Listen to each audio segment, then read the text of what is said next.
నాకు తెలుసు CS TRS లో వచ్చేదాకాడు నాకు తెలుసు. ఏం నీకు సంగతి నాకు తెలియదా? ఏం నా అడ్డుని గల్లబట్టి అతను ఫోజు ఊకోను సీఎని ఊకోను ఆయన సంగతి నేను తెలిసేస్తా. అచ్చా వాడెవడరా హోంగాడు ఎవడాడు? అరే హోంగాడు మా బాబు పైదా అవుతా ఆరేస్తాడు. ఒక అమ్మకి అయ్యే ఉంటుండు రారా నా కొడుకు.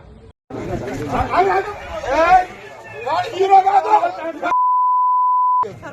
వాడు సీఐ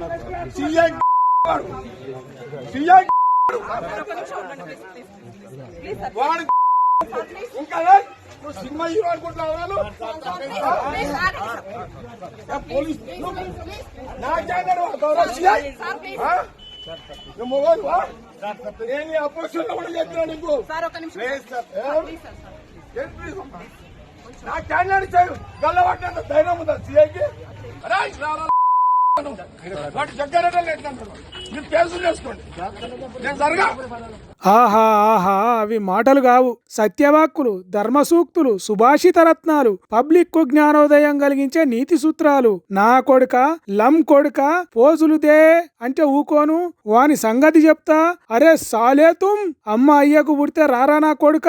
అరే సిఐ గాండు, అరే గాండు ఉచ్చదాగిండు, వాని సంగతి తెలుసు అనే మాటలింటంటే ఒళ్ళు పులకరిస్తున్నది కదా, చెవులల్లా అమృతం పోసినట్టున్నది కదా. మరి లేకుంటేంది మనకేంది ఈ కర్మ చెప్పుర్రి. పబ్లిక్ గా కెమెరాలు తన దిక్కే ఉన్నాయని తెలిసినా మాజీ ఎమ్మెల్యే జగ్గారెడ్డి నోటికొచ్చిన బూతులు మాట్లాడుతున్నాడు. ఇంత పద్ధతిగా గౌరవంగా మాట్లాడేటోళ్లే మన లీడర్లంటే అస్సలు బాధపడకుర్రి. ఎందుకంటే అట్లా మాట్లాడిన బూతులే జ్ఞానోదయ సూత్రాలు. కాబట్టి మళ్ళా వాళ్లే మన లీడర్లని చెప్పుకుందాం, వాళ్ళను నెత్తిన పెట్టుకొని ఊరేగుదాం. మనం ఓట్లేసి వాళ్ళను లీడర్లను చేసినందుకే ఇప్పుడు పోలీసులు సప్పుడు చేస్తలేరు. అధికారం వాళ్ళ చేతిలో ఉన్నది కాబట్టే పోలీస్ ఆఫీసర్ల మనోభావాలు దెబ్బతింటలేవు ఇప్పుడు అంటున్నారు జగ్గారెడ్డి తీరు చూసిన జనాలు. మరి ఇట్లెందుకు కోపం చేసిండు జగ్గారెడ్డి సారు అంటే, ఓ పోలీస్ ఎవలదో గల్లా పట్టిండట.